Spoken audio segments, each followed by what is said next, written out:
I am honored today to have one of my best friends as my first interview on Mixner's Corner, Judith Light, actress, activist, and just one of the kindest, most loving people I've ever met in my life. She has won a Golden Globe, been nominated for numerous Emmys, have won three, has gotten the Stevenson Award on the Tonys, and won a historic 2 Tonys back to back. We're looking at a woman here who, in the entertainment world, is reaching the status of a Meryl Streep and Katharine Hepburn. Just say thank you, Judith. Thank you, Judith. Thank you, honey. This segment is to deal with those in the arts coming out of COVID. Let's start with, what has the COVID experience been like for you the last year and a half? Has it just been heartbreaking to see people get sick on Broadway? And just, that's been the hardest part, is to know that so many in so many casts unknowingly and unwittingly pass the virus to each other. And that was what was so difficult. Nobody knew really what was going on. And so there were people who were going into the hospital, or, somebody like Nick Cordero, who we lost during this time. And also, it's not just the actors, it's the musicians, it's the carpenters, it's the stagehands, it's everybody in the business. And all of a sudden there's nothing there, and people are really in rough shape. But as you know, there are organizations like Broadway Cares, Equity Fights AIDS, and our good buddy Tom Viola and Danny Whitman, and the Actors Fund, that have really been there and present. And we've been trying to do as much as we can to support those organizations to make the funds so that everybody can subsist as long as possible. Judith, you mentioned it only takes one in a theater to spread, as we found out. You got it. On an usher being sick in one theater, and then it just hit hard. Everyone's excited about Broadway coming back. Yep. The question is, we want to do it safely. Yes. We want protocols in place that protect, as you said, not only the actors, but everybody. That's right. And do you think that's a general sentiment among those in the entertainment industry? I think there's a lot of, if you hear mowing and blowing it, the gardeners are here right now. So it's all right. I can't edit anyhow. Yeah, I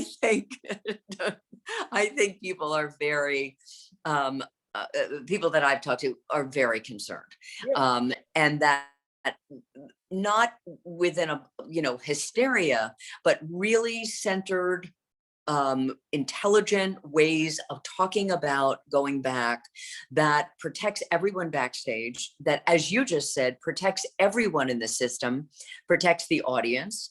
Some of these are old theaters. They have to be reconfigured in certain ways. Or like, if you're somebody like the brilliant producer, Daryl Roth, you can open a play downtown in her theater. She has a play called Blindness that's open right now. So she's taken into consideration all the protocols that are necessary, but it's also, there's no actors in this. There's one stage manager, and people come in and they have to sit in pods. Not everybody can do that in every theater. So we have to take a page out of her book and other people who are really paying attention. And I think people really are paying attention. They know all it takes is one person to go down, and that's it. That's right. And the fact of the matter is, we've come so far, thank you, Joe Biden, to make progress in this country.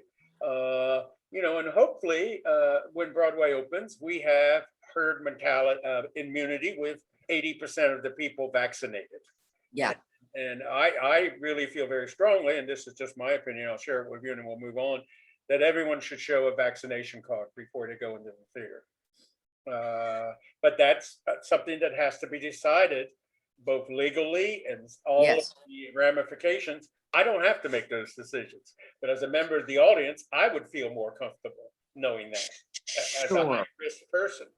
But we don't want to do anything too rash, too quickly, that would put anybody in jeopardy.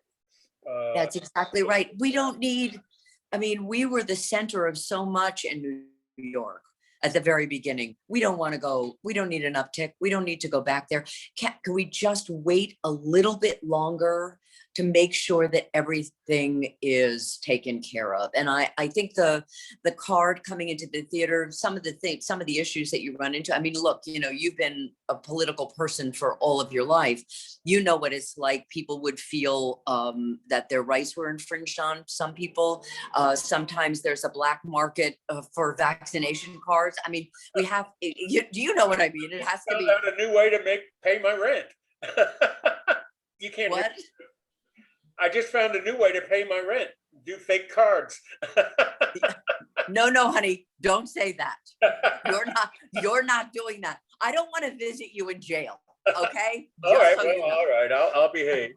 Judith, you are a legendary actress on Broadway. What is the highlight of your moments on Broadway? What is something that you remember that just moves you to death?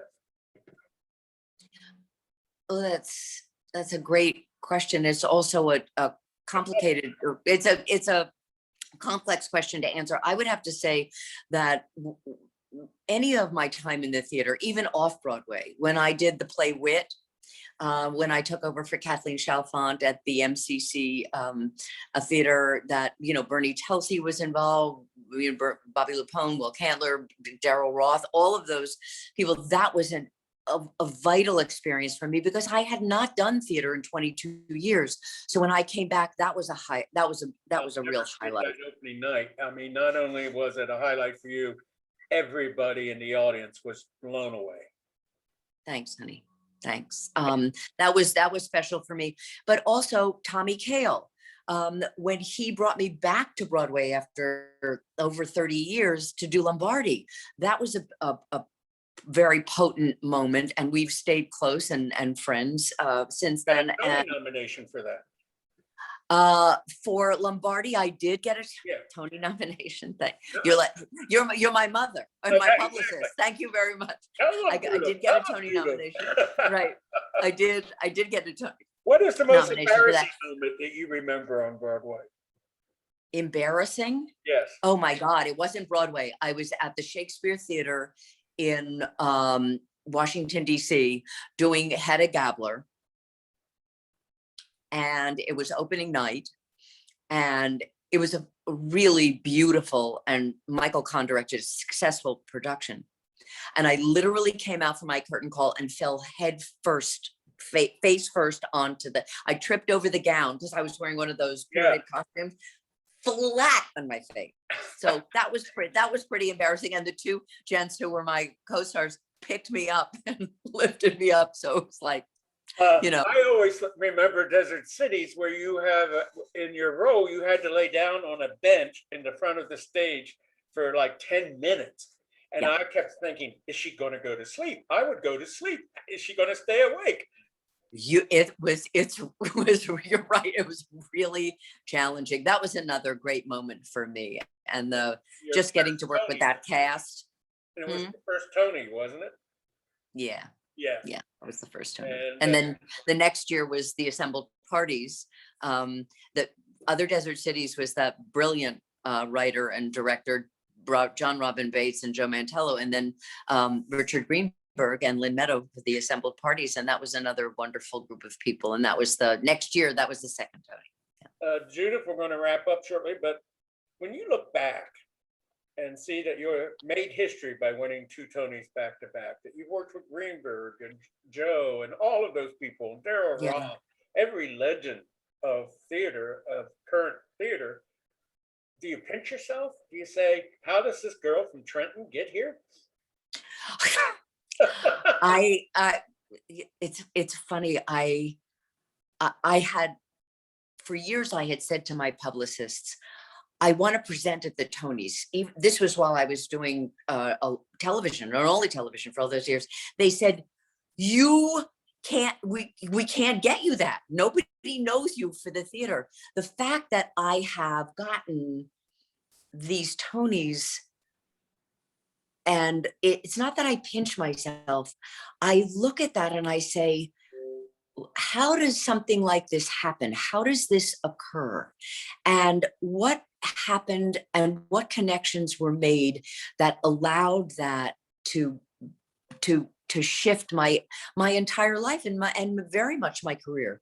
So I look at all the people that brought me there, and that's what I really look at. That's the gratitude that I live in. And then on top of that, to be given the Isabel Stevenson Tony for the LGBTQIA plus community and HIV and AIDS, that it's like, how do those things happen? But they're cumulative, and they're from a lot of other people. And you are one of those people who has supported me in a lot of those endeavors that made something like Isabel Stevenson possible. It's true. Just to close, and do you ever sit back and after 2 Tonys and 3 Emmys, and I've never seen you get a bad review. I'm sure they're out there somewhere, but I've never seen they're there. Yeah, they're there, but overwhelmingly good reviews throughout your life. And do you ever say, damn, I am good, I deserve this? I don't ever say that. I appreciate the gift that I have been given. And I appreciate the people who have supported that gift. So the knowledge of knowing that I'm talented, I have nothing to do with. The hard work that I've put in and the people that have supported me, that's what I appreciate. And that's what I think about. That's what I own. Judith, I can't thank you enough for being the first on Mixner's Corner. You know, we view each other as sister and brother. I have missed you terribly during this pandemic. And me too. You. This has been a total joy. Thank you very much. I love you, my darling. Take good care of yourself, please. Oh, you know, Mom. Can I say?